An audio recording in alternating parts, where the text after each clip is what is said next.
Good morning, afternoon, evening, wherever you are, and welcome to the latest Free Thought Hour. Now, I have to say wherever you are and all the different times of day, because you could be anywhere. You could be up a tree in the Philippines, and you could be watching it tomorrow or next year. And it's impossible to give a time-related introduction for that reason. So we're in 4 different time zones right now because I'm in the UK. Tercia, hello Tercia, you're in South Africa. And Yes. Our guest tonight, David Orenstein, is in New York. Meanwhile, behind stage is Swedish Steve. So we're already trotting around the globe. Now, I have too much heat. We don't like heat in this country, and it's 25 degrees, that's centigrade. In American, that would be 80 Fahrenheit, thereabouts. And it's too hot. And meanwhile, Tercia, who has the temerity to live on the wrong side of the globe, is Not my fault. she's wrapped up with layer upon layer of clothing, trying to keep warm. What's it like where you are, David? It is a very comfortable 80-something degrees, but Thursday, I have to tell you, I have my air conditioning on. So, But yes, the humidity is high, if I'm not mistaken. yeah, I mean, I'm in my my home office, so I have no idea what it's like outside. Well, I'm in my bubble. Yeah. If my experience of New York is anything to go by, there's 2 different temperatures, 2 different climates. In the winter it's too cold, and in the summer it's too hot. And there's a very brief bit in the spring and autumn when it's actually okay. Right. That's something that annoys me, because in the movies, the hero and heroine are always shown leaving the US, very often New York, and coming to leaving sunshine, and coming to London or somewhere in England, and it's always depicted as cloudy and raining and cold. And if you actually look at the weather stats, you'll see that New York has a lot more rain than London does. So tell Hollywood. I'll write them a note. I'll write them an angry note right now. I'll tell them, don't step on my lawn, basically. We're being misrepresented. Exactly. So, but John, go ahead. on the topic of weather and climate, since we are talking to David, who's an anthropologist, there's something that I was just thinking of asking him. Do you mind? Can I jump in? Go ahead. Sure. This is what you're here for. Talking about the weather, I've read, I'm familiar with the book Guns, Germs and Steel. Okay, by Jared Diamond, right? That's right, yes. Yes. And I remember that in the early 1990s, I was traveling with my dad, and that was just when we were making the transition to a democratic South Africa. And I've always been quite liberal, but many of my fellow white South Africans were very nervous about a black government taking over. And having grown up in quite a racist community, I was familiar with this idea that Africans are more primitive in their way of thinking. And then I remember, and this is way before I ever read Jared Diamond, but I had this hypothesis at that time that one of the possible reasons why Africans did not develop the same type of industrial technology that Western Europe did, which is not necessarily progress, but let's think of it in Western terms and talk of it as progress, is because the climate in Africa is so much more genial. You don't have to prepare for a very cold, very dark, very harsh winter. I mean, you can live through basically year round and survive very well with fruits and vegetables that grow year round. Is there any merit? I mean, this is my hypothesis as just a recently graduated literature student. Was there any merit to to my way of thinking, or is there? Well, when we're talking about humans, right? The last few thousand years have been basically a movement away from the agrarian to the industrial and technological. Not that there wasn't technology 1,000 years ago or 4,000 years ago. So you're talking about very, very different groups of people being around in circumstance. Like, for instance, when I think about it as an anthropologist, humans have been around for 300,000 years, and we did pretty well, except for a very short time, about 70,000 years, where we almost went extinct. Nearly Being extinct. hunters and gatherers in a very diverse climate in Africa,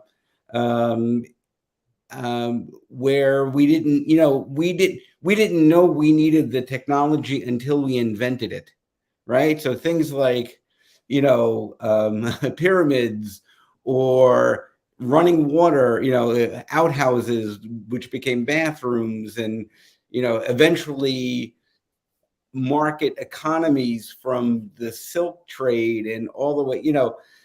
You're talking about maybe the last few hundred years of creating what is essentially the modern human experience versus 280,000 years of us just being hunters and gatherers.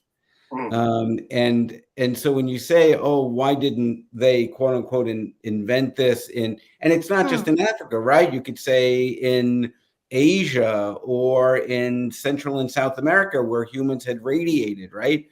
So it's very specific to a particular culture and a particular geography. Whether we can claim it's just all ecology, I don't know. But it would be interesting. I mean, I have not seen any research on it.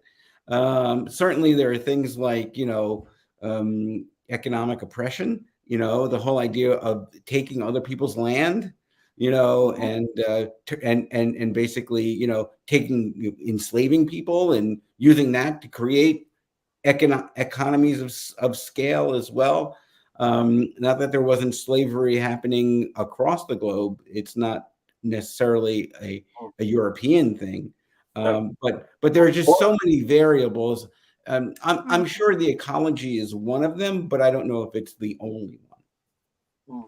I wanted to ask you, David, to explain to our audience exactly what anthropology is. Oh. Is it about the culture or the society? Is it about geography? You mentioned, the movement of humans on the globe, and the trades and interactions that they get up to? Sure. Well, anthropology is a very bifurcated field. There are four parts to it. There's what's called cultural anthropology, which is essentially ethnography, where you study people's cultures, and you might use a lot of different interviewing techniques, or you may participate or you may not participate, but your goal is to amass information and describe a culture as it is. And we've seen that, modern anthropology, you would say, started with Franz Boas in the late 19th, early 20th century. Then you see Margaret Mead and Ruth Benedict and all these other very famous cultural anthropologists up until today. In fact, my first book was an ethnography, a cultural discussion of non-believers. So it doesn't necessarily have to be an exotic group in the bush somewhere. It can be any group that you want to study that has a significant life way that you want to be able to describe. Now, it parts a little bit from sociology, where in sociology, you're more looking at fixing a problem. In anthropology, when you're doing ethnography, while there are, of course, always concerned anthropologists, they're really focused on explaining what is happening in the moment. Basically, so that's it's descriptive. Yes, exactly. Yes, okay. Exactly. And, the best ethnographies are ones that are not just over a month or two, they're years in the making sometimes, Yeah. because when you speak to people, you always find, they say one thing, but they do another. And if you don't Yeah. stay long enough, you don't really get to get the whole picture. So that's interesting. that's cultural anthropology. I want to come back to that in a minute. Okay. So there are three other parts, and I'll just go through them very quickly. The next is linguistics anthropology, which studies the structure and history of language within the context of culture. You really can't separate culture and language. If you don't have one, you don't have the other. In fact, you find most of the time when cultures go extinct, their languages go extinct, and vice versa. When a language goes extinct, the culture goes extinct. So that's linguistic anthropology. The next is paleoanthropology or paleontology, which looks at the more ancient biodiversity. So the most famous stuff, of course, is like the dinosaurs, or as I like to do, which is sort of my specialty, is the stuff that relates to human origins and in that area. And then the final, which is connected, where paleontology ends, is where archaeology begins. Archaeology begins at the story of humanity about the time that we are no longer hunters and gatherers, when we develop writing, which is a relatively new tool. We've had spoken language for a very long time, but writing itself has only been around for several thousand years. That is noting stuff down. So the archaeology is about artifacts, of course. And so those are the four areas of anthropology. Within physical anthropology or biological anthropology, which paleontology sits, is a sub, and there are so many different subfields. Like, for instance, one of my subfields is primatology or primate research. The work of, let's say, Jane Goodall or Diane Fossey fits into that area. Interesting. So, would you claim that archaeology is a sort of subdivision of anthropology? No, it's its own field. There are four subfields, and archaeology is equal to any of the other fields, because archaeology is really the study of what humans leave behind. So it can be as simple as the Venus of Willendorf back here, right? Yeah. Or there's no reason why we can't say that this is not a form of future archaeology. Yeah, exactly. Or this or this. Yeah. Anything that survives being left behind in history. Often is the trash. Yes. The broken plates that people leave. They get buried in the ground and they're dug up, and that shows, anything from the Mycenaean and civilizations to the Aztecs to wherever. So that's the importance of archaeology. Well, the only other anthropologist that I've bumped into in my life was a PhD lady who, in her ethnography exploits, contracted some tropical disease, which left her with very oversensitive to light, and she came to a sticky end. I'm afraid she took her own life eventually, which was very sad. But did you go out and mingle with the natives when you were studying, or is that part of your job? I'm not a cultural anthropologist per se. Most of my work when I was doing field work was either in archaeology, or it was in working in primate research. So, and even that was not necessarily in the jungle. Like, I had done some research for quite some time at the Bronx Zoo, where I was working and studying the eating behaviors. This is how specific it can be, of captive zoo gorillas, simply because by studying those behaviors, you see what their behaviors are like in the wild versus in captivity, and then why are they showing these non-adaptive behaviors. And of course, it's because of boredom and captivity. And so Yeah. one of the things that zoos have done very well in the last 20 or 30 years is try to make the, it's not, if you remember zoos from the 19th and 20th century, they were bars, and you would go looking and maybe there was some hay on the floor. And so now zoos, they try to make the habitats as close as possible, although they can never be 100%, as realistic as possible for the animal, not only for humans to get the setting of the animal, but for the animal to have a healthier existence in its own captivity. I remember when the first safari parks were launched in this country, and what happened was the humans were put in the cages. They were in their cars, and they drove through a wild landscape where the lions and so forth were. David, I want to ask about that skull that you had. Can you show it to us again, please? Oh, sure. Okay. I've got a few of them to show you.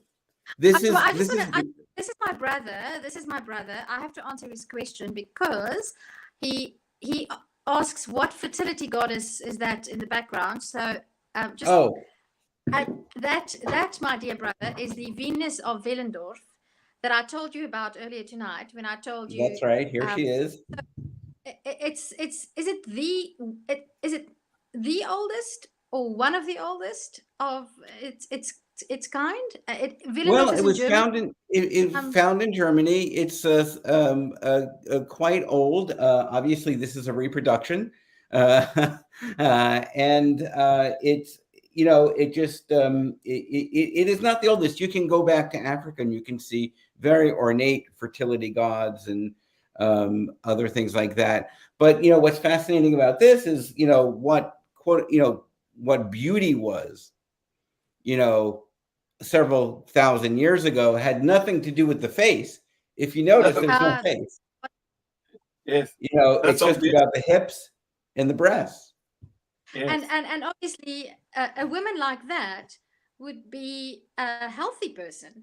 Yes, absolutely. Somebody who not only has enough to eat herself, but she has enough to supply her offspring.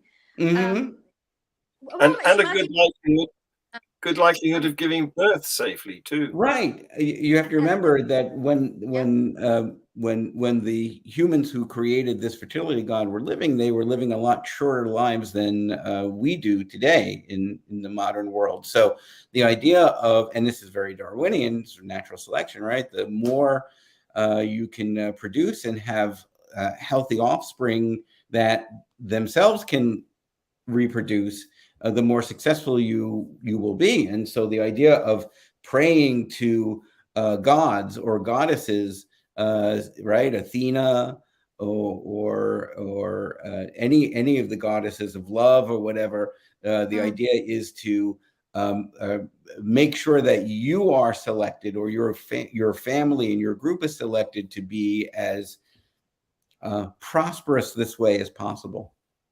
And I mean, if you look at humans, we're actually very ineffective because we have a long gestation period.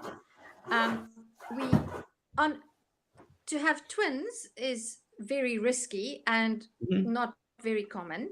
So we have one baby every, if you push it 14, 15 months to a year, which is not a good idea because I mean, how many can you raise at any one time?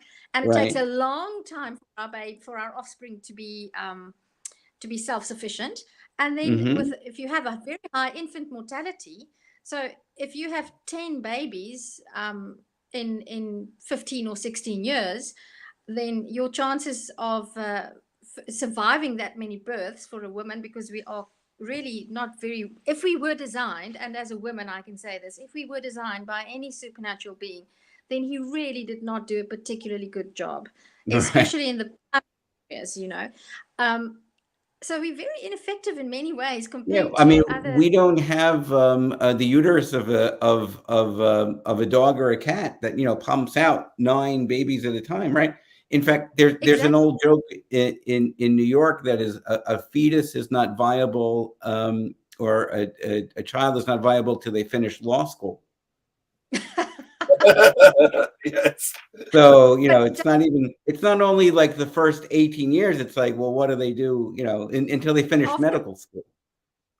So I want to get back to that skull. So I did answer my brother's question. So he was forced. I said, you will come on tonight and you will talk Okay. to us. So he is the youngest by 15 years. So he has no choice. He just Okay. has to do what I tell Bravo, Tercia. What is your brother's Yes. name? His name is Devan. David. Hi. Yes, and he's getting married next Wednesday. So his fiance Oh, is Jazz, congratulations. Yeah. and they're visiting from Abu Dhabi, and they're getting married next Wednesday. Wow. But that skull is well, you said you had one of several. That looks like, geez, can you hold it up again? Shall I take a guess? Shall I see if Go I can- ahead. Is it Australopithecus? Yes, it is. Okay. Bravo. Good one, This though. is Australopithecus afrensis. So this is Lucy. I was going to say, Yeah. I know my stuff. Eh? Whoa. Okay. Unlike, let me see if I can find. So this is Africanus, right? So she's about 3.5 million years old, dated. Africanus is about 3.2 million years. They have about 500 cc in terms of brain power.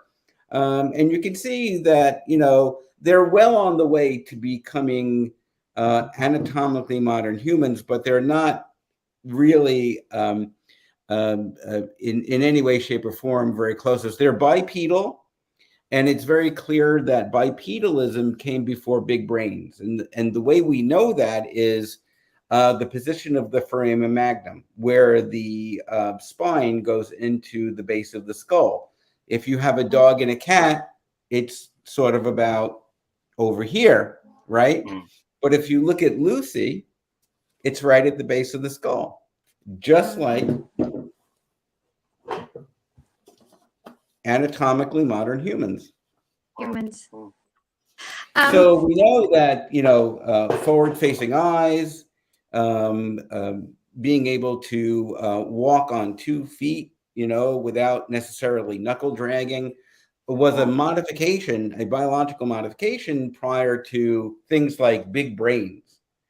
In fact, big brains don't even really show up. Here's a picture of Homo habilis, who is about 1.2 million years old, where Lucy is 3.4 million years old, or 3.5 million.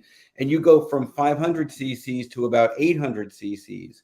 And you can see there's a differentiation with the size, not only the size of the brain, but the face is pushed in, the dentition is slightly different, so you see a very radical shift occurring by around 1 to 2 million years ago, moving from Australopithecines to the genus Homo, which starts with Homo habilis and leads to things like Homo erectus. Now, this guy's got a pretty decent sized brain and he's pretty heavy. Still has a pretty nice brow ridge, but again, there's a reduction in what's called the palatine arch. The dentition is very similar to our own human dentition.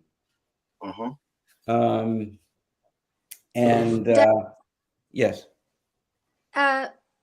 Homo naledi. How familiar are you with Lee Berger and the work on Homo naledi? Have you ever visited the Starkfontein caves? Have you ever been there? No, I haven't. I haven't, and it's on my list, actually. Okay, well, when you come via Cape Town, and I'll take you up there. My folks live not far away, and we were actually there some years ago. And it really is amazing. We actually went, obviously not where they found the Homo naledi, because it's obviously very difficult to get there. But absolutely, we are so privileged to have. So Homo naledi is old. It's older than 1.2 million years. Am I right? Yeah, yeah. Yeah. At the time of like Homo naledi and let's say you've got Homo habilis, you've got this constantly branching out where, and this is very important to understand about how evolution works regarding humans as well as non-humans, is that it's not linear. There are stops and starts. There are, branches on trees that go in a lot of different ways. You can look at Homo erectus, and you can say, well, this is a transitional form that eventually leads to what would eventually be Homo sapien Neanderthal. Our most recent cousin who died at about 50,000 years ago.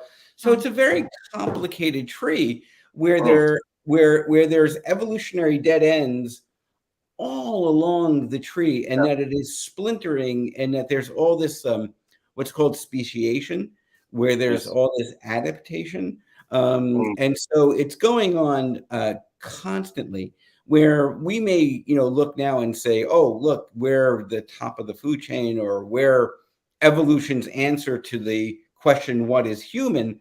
The reality is that we ourselves are just that same link in a chain, which who knows where that will take us, because evolution and natural selection doesn't have a conscience. It's not a conscious, thing. I'm sorry. Yes. I don't want to take over, but I often find that when I speak to people who do not accept evolution, then many people still have this idea that there must be a transitional species, or a transitional fossil. And it seems to me that there is not any one, this is now the link between this and that. Exactly like you say, 10 years tomorrow, there can be a new discovery. And then this, there's my brother again, which might be an interesting question, because I don't know about that. I don't know about that. But that may be time. What you're talking about here, thank you. What you're talking about here is the out of Africa model, which has been challenged somewhat, hasn't it, now? Because we not only have discovered, I can't remember the name of the version of humanity that's in some village in China. Oh, you're talking about the Denisovians or Denisovians? Yeah, that's them. Yes, and then of course, there's the Neanderthals. So, and we've interbred with both of those. It appears. Oh yeah, we all have if you are white European, you probably have about 4% Neanderthal DNA somewhere inside your double helix. If you're Asian, that number might be about 2%. Ironically, of course, if you're in Africa, you have if you're of African descent, you have 0, because Neanderthals grew out of Homo erectus as their common ancestor. And they are specifically, their ecological radiation was just purely Europe and Asia. So what's your view on this? Because there's 2 alternatives, isn't there? You can suggest that the Africans are the ones that stayed home, which is why they haven't got DNA from other species within. Well, from Neanderthals in particular, yeah. And then there was some more adventurous ones that went out of Africa, and those are the ones that were in Europe and suffered from an ice age, and the population got decimated. And subsequently, they had to learn how to live in a different climate zone. And then there's another alternative hypothesis that, I don't know whether you're in favor of humanity springing up independently in these different places, or whether you think there's been more than one exodus from Africa. Well, it's not that I, as someone who considers themselves a scientist, right? It's less, what do I prefer, or what does the evidence suggest is most appropriate. And so the controversy in anthropology is just that: is there this out of Africa experience that humans had, or anatomically modern humans had eventually, or is it that anatomically modern humans popped up in all these different places? Yeah. What the which was an idea that came up a couple of decades ago, but what the evidence seems to suggest is that it is actually an out of Africa experience. In fact, anatomically modern humans were not the first to leave Africa. It was actually Homo erectus, who 2 million years ago left Africa and had and we know because we have the paleontological evidence of Homo erectus being in China, being in Palestine, Israel, of Homo erectus being in Europe, right? So Homo erectus is the descendant of not only roughly anatomically modern humans, possibly, but also Neanderthals. And then off of that branch comes the Denisovians and the Homo heidelbergus. Yes, yes. Who you find in the fossil record. And so, you're always looking, when you're looking at natural selection, is like, what was the root, right? So we know anatomically modern, or in terms of primates, that there was a split about 8 million years ago between apes and what would eventually become hominids, like the Australopitheicus. Yeah. Right. So now you keep following those branches. Anatomically modern humans that developed in Africa first. All humanity belongs in Africa. The evidence is that and this was a Morocco find about 300, not that long ago, which dates us back to about 300,000 years. That is anatomically modern humans, which means that it probably goes back to about 350,000 years, right? So anatomically modern humans are being found in Morocco, and then they're being found in North Africa, and in Kenya as well, at about 275,000 years. Anatomically modern humans do not begin to leave Africa in their, following Homo erectus, which went 2 million years earlier, until about 75,000 years ago. Right. Now you used the word speciation, didn't you? Because that was interesting to me, because of course it flies in the face of all the theists' claims of there being a first man and woman. Because of course, yes. Right. Of course, there's only a continuous progression from one form to another. But and you also talked about the branches and relationships, and so that's sort of cladistic phylogeny, isn't it? Oh, absolutely. I mean, you can go back to like Linnaeus. You can go back to the idea of the great chain of being, which was very religious in its nature and which put humans on top. But the reality is that there's the idea of humans classifying reality has gone on for quite some time, and that's the good thing. But now, you don't want to leave it to the theologians to do that. You want the professional scientists to do that. Yes. Well, the funny thing is that the theologians don't realize that classification is a human fabrication. It is a human construct. Absolutely. Yes, they think that God plonked all these different species on, and they're fixed, and they never change, apart from little tweaks to make them slightly better at fitting into their environment, because they're not so against microevolution, as they call it. But I wanted to say, I just wanted to pick up on this idea of speciation, because although we came out of Africa and spread to some parts, and then subsequently others came out of Africa, maybe some went back into Africa and then came out again.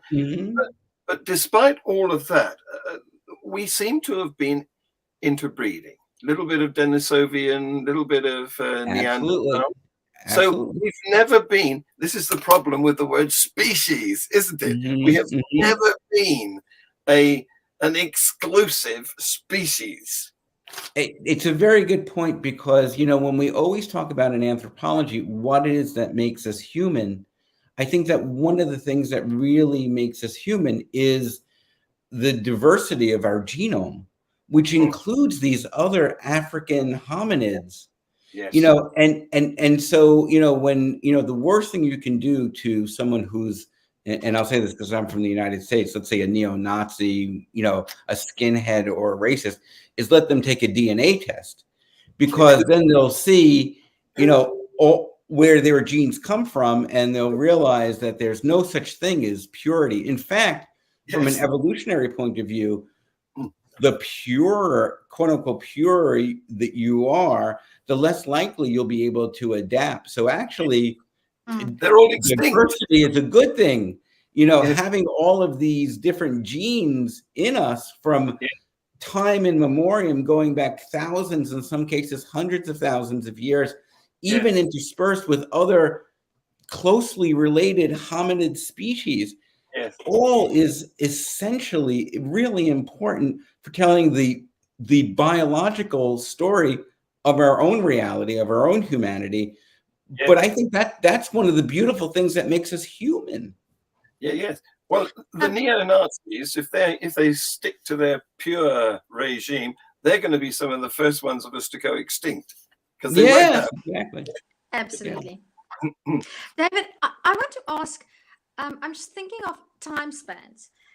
So we talk about speciation, and then the science of anthropology. Is it 200, 300 years that we've been that people began to realize there were hominid species? How long? So that's my first question. How long has it been that? When did people? I know the Heidelbergensis and those. It was sort of in the 1800s that people found these skulls and said, "Look, these are hominid."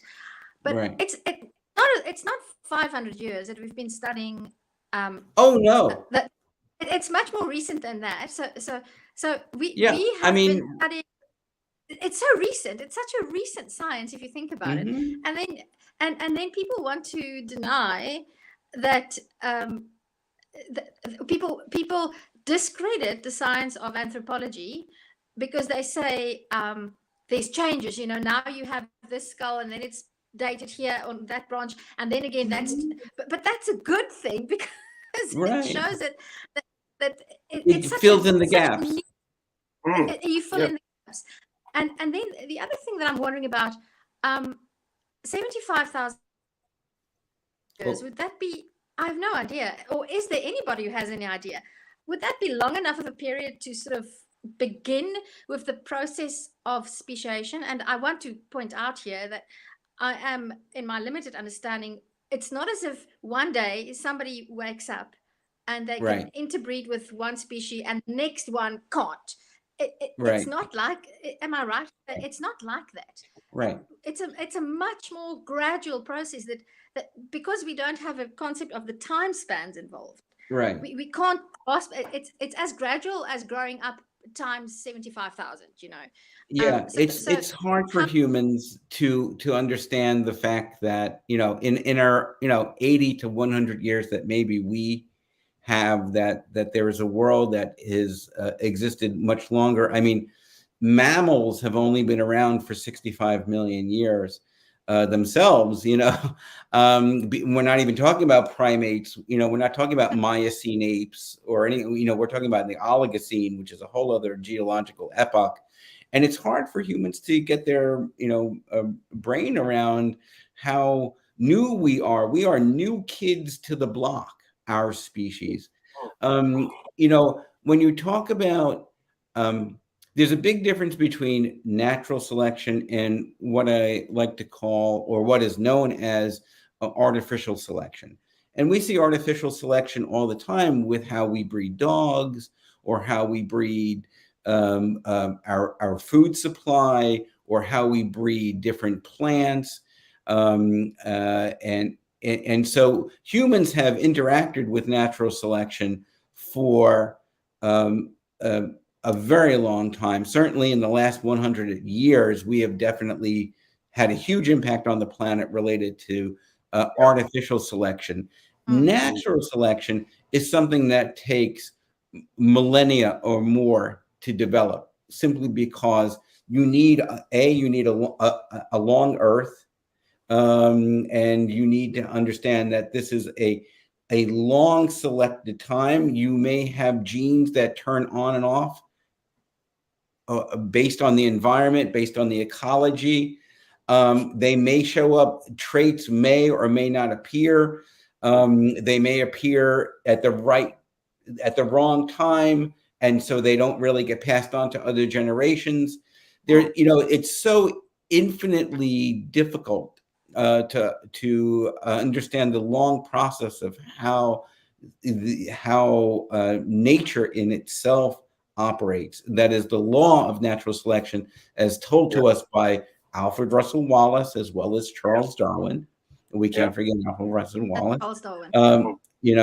The sort of the yes. Oh, Can you, my brother's asking, sorry, what date can I give to the question of the oldest known human Homo sapiens fossil? That would be found in the anatomically modern human. You would have it 300,000 years, which in my guesstimate means that if something is dated for 300,000 years, that it just doesn't appear. That means that it's probably 350,000 years that anatomically modern humans have been here, which is very interesting. And I'll explain if I may. The average species has a lifespan of between 1 to 2 million years. If you look at all the species that we've ever encountered, right, or have ever been classified, they may be around for 1 million years or 2 million years max, and so at 300,000 years, we are either 30% or 15% through our own species lifespan. Right. So when you get to the question of how long does this happen and how long does it take, you have to think about where our own species is as part of a link in the chain to what may come in the future. Yeah, and that of course depends on the stasis or otherwise of the environment. Yes, I mean, we also have to remember that the planet does not need us; we need it. So if we are ridiculous enough to cause our own extinction, which you're actually talking about moving from the Holocene geologic period to what's now known unofficially, but is considered to be so, the Anthropocene, that is the last 11,000 years of human existence, where humans really are no longer affected by the planet, but are in mass affecting the planet. That is creating global climate change and stuff like that. We have and let's say we're around for 350,000 years. For 329,000 or 39,000 of those years, we were in stasis with the planet. It's only the last 11,000 years, with the rate of our ability to pollute and destroy not only each other but the planet, our incredible population growth, which was less than 1 billion up until about 1850, and now there's about 8 billion of us. Running primates, chimpanzees with an extra gene or two. Running around, we like to say we are 98.4% chimpanzee. What makes us uniquely anatomically human is only about 1.4% within the gene. Yeah. And I've just done a sum, because you said 300,000 years for the date of the earliest modern human fossil. And that's just, if you assume that a generation is about 20 years, that's only 15,000 generations. It's not that many. Yes, you're right. Exactly. In fact, at about 75,000 years ago, when we were close to our own extinction as a species, we got very close. There was only a few thousand of us on the planet before we left Africa. you're talking about numbers of maybe just 20,000 humans, and that was only 75,000 years ago. Yeah. David, how So do we know? Sorry, John, you and It's okay. I are in competition. How do we know came close to extinction? Well, if there are a couple of theories about I that. tell you, but you weren't there, David. You were not there. How do you know? Yes, I was. I'm much older than you think. So yes, we were not there, but we've left stuff behind. And we also know that even if we weren't there, the planet was there. And we can go backwards. We can time travel. The cool thing about science is that it allows us to go and do time travel, because we have paleobotany, we have geology, we have paleontology, we have all these ologies that allow us to go backwards in time and understand what the geography was like, what the ecology was like, what the air temperature, and because we have the flora and we have the fauna, and we can extrapolate from that what was happening. And so what you have, based on the scientific modeling and also all the physical evidence, which what I love about anthropology is that you're really doing detective work when you're doing paleontology. Well, you're doing detective work when you're doing all of it. So if you have, it's very easy to become an anthropologist. All you have to do is have a curiosity about the state of our human existence. And you can, and if you can keep your bias to a minimum, you can really back, do Dave. some. What's that? I said, "Come back." You froze. I was Oh, afraid. sorry. Am I freezing? not here. No, it's Tertia's end, I think. Oh, okay. So I wanted to say that when these science fiction writers talk about going and geoforming some other planet to make it into suitable for human habitation, we've actually been doing that here, and we're not so good at it as we like to imagine. But what's interesting is, like, who were the two brothers that the astronauts, the Americans, who one was up on the space station and one was down here. He's now a politician. I can't remember his name.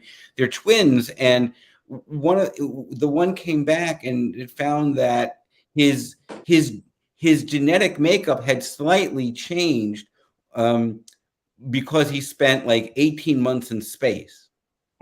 So when you think about, well, what's next? I mean, clearly none of us know what's next, but I can almost guarantee you, when and if we become a spacefaring species, which, as long as we don't blow ourselves up, I truly believe we will be, that is where we're going to see the next great speciation, where you're going to have anatomically modern humans from Earth and anatomically modern humans from wherever they might be in the cosmos.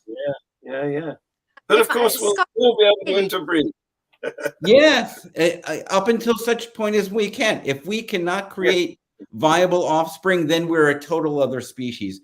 Until then, it's going to be a very long courtship going back and up and down the ladder, but we can do it. Yeah.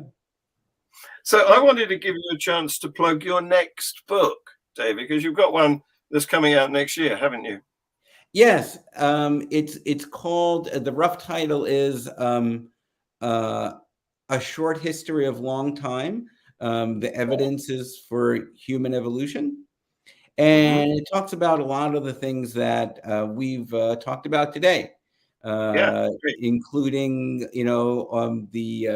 the history of natural selection, as well as in-depth discussion of a lot of the fossils and so many others that I haven't shared with you today. And then answering the big questions about, well, we sort of know where we've been, but where we might be going. So, do you have a publisher for that yet?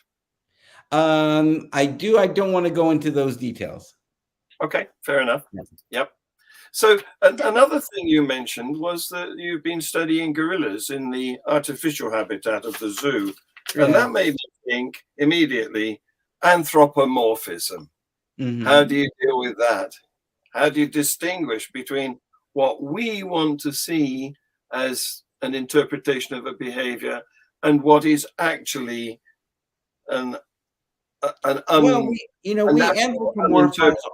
uninterpreted? We do that all the time because humans are a very creative species, and it comes with a lot of training to be able to avoid stuff like that, right? So um, we look at our dogs and we see them, with their faces, and they're so cute, and we start to, or our horses or our cats, and we immediately be giving human traits or motivations to animals that are clearly not human. That is essentially anthropomorphizing. It's part of what makes us human to do things like that, and I think that what we have to remember is that.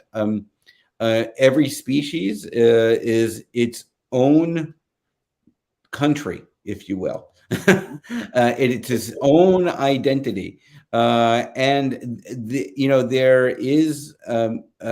there's no one species that's better than another or anything like that. Even when people say, aren't we better than chimpanzees because we Yeah. evolved? Well, the answer is no, Yes. because that's not how natural selection works. Mm. And you just have to remember that you can't become so species biased Yeah. that well, first of all, you don't want to also inflict pain on other species, right? Yeah. It's like, well, if you take away what we think about as the humanity for other entities that aren't human, does that give us the right, I know we're going more into philosophy here, to now treat them without any humanity? Well, to me, the answer is, of course, no, because even if it's not these species' fault that they're not human, and that there's a whole ecological chain of events and histories that have brought us all together, and we're all in this on this spaceship Earth, as Carl Sagan would like to say. So we're all fellow travelers, if you Yeah. will, and therefore taking care, because we have a level of consciousness thanks to this part of the brain, right? The frontal lobe, right? Something that, if you look at Neanderthals, that actually had slightly larger brains than anatomically modern humans. One of the things that's the hallmark of the differences between humans and Neanderthals, right, is the fact that they don't really have a frontal region. No They made, forehead. yeah, they made tools, they had language, they had culture, they had all of those things. But the best, or I would say the evolutionary improvement, was this part for anatomically modern humans. And all 8 billion of us have this, right? This frontal area, right? Yeah. That gives us our consciousness, our conscience,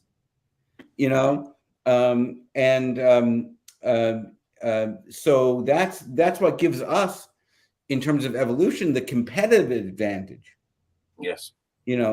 And so we have this ability, which means, I think, at least as an anthropologist and as a humanist and as an atheist, the responsibility, because we have this level of consciousness, to treat the planet and each other with the respect that I think we innately deserve. We were talking about consciousness last week with a computer expert. We delved into AI. Oh, wonderful. Well, that's a Yeah. very interesting area when you talk about anthropomorphism, because there are all these studies of, AI when you're on the phone. Are you talking to a human, and can humans be fooled? They've done studies where people have taken a human-like robot, or even a robot that doesn't look like a human, and humans kick it. Yes. Now, that this robot has no feelings, but the control group and the subgroups had emotions that Yes. that were hurting Yes. this thing. Yes. So Well, we are anthropomorphizing all the time. all the time. It's no Yeah, different. we're putting human identity on things that are clearly not only Yes. not human from a species point of view, but technologically not Yes. human. Well, Yeah. I used to make use of this with my children because if they were naughty, I would say, "Do that again," and the teddy gets it. Right. Right. Exactly. And that's enough of a threat, right? Yeah. So Yeah. I have one. surely, sorry, Tercy, I just want to get through this bit. It's fine. Surely, since we've all evolved from a remote ancestor, Mhm. it's not surprising that we recognize behaviors in gorillas and chimpanzees Right. that are like humans. I mean, I'm arguing now against complaining that you're anthropomorphizing, because surely we've all, those behaviors have evolved. Look It's at not Jane wrong Goodall to studies. recognize. Sure. Look at Jane Goodall studies. You can Yes, see yes, love, you can see affection, you can see yes, violence, right? yes, You can see power relationships, yes. right?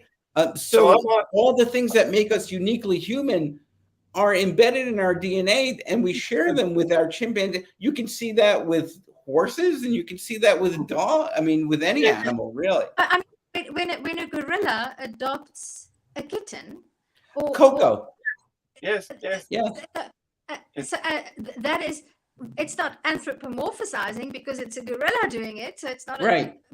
it's the same function of the brain. And I mean, we see it really, we even see that in animals that you that are not primates. You see a hippo rescuing a buck from a crocodile attack, because there's some innate this, even though it's a completely different species. So I don't, as John was saying, I don't think we shouldn't give anthropomorphizing a bad no, a bad. no.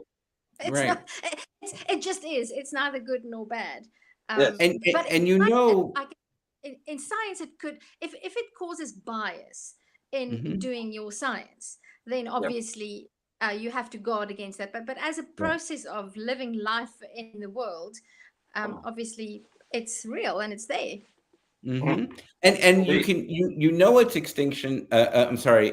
It's instinctual because they've done studies with the youngest of our own species, right? Yes. Before they're imprinted by culture of religion or this is the moral code and you have to follow it, that the youngest 4-month-old, 6-month-old babies will have feelings of love and anger towards people based on how they act with other things. Like you have with Paul Bloom wrote this wonderful book just about this, where, you know, two puppets, where one puppet hit another puppet, and the 6-month-old baby would go over to the puppet that got hurt to show it empathy.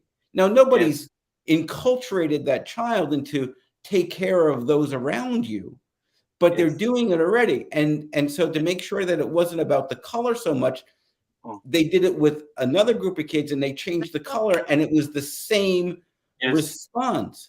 That is, you treated the one who got hurt with more affection and you avoided the person who was the perpetrator.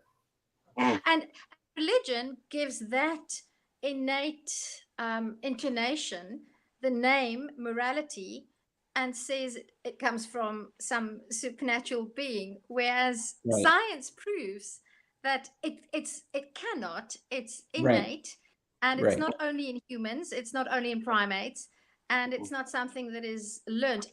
It does develop as the frontal lobes develop. Oh, yeah, no, you can turn it on and off, but we're pre-wired, I think, for a level of empathy. Just like we're pre-wired to breathe and to suckle. You know, those are the elemental things that make us human, if you will. Hardware and software, yes. Yeah, but David, this has been so much fun and it's gone so rapidly. an hour has already evaporated in front of Wow. us. Yeah. So I'm going to call an end to it there. We'll ask you to come back and talk more in the future, if you will. Sure, my pleasure. It's so fascinating. But this is the Free Thought Hour, so it's got to be an hour. All right. David, thank you very much. Tercia, thanks for your help. Thank you both very much. Totally my pleasure. Thank you for the audience that we've had, and to the audience that we will gain in the future, because we will get lots of other views. Thank you. David, Do you hope so? here's your outro. Say bye-bye. Cheers. Bye.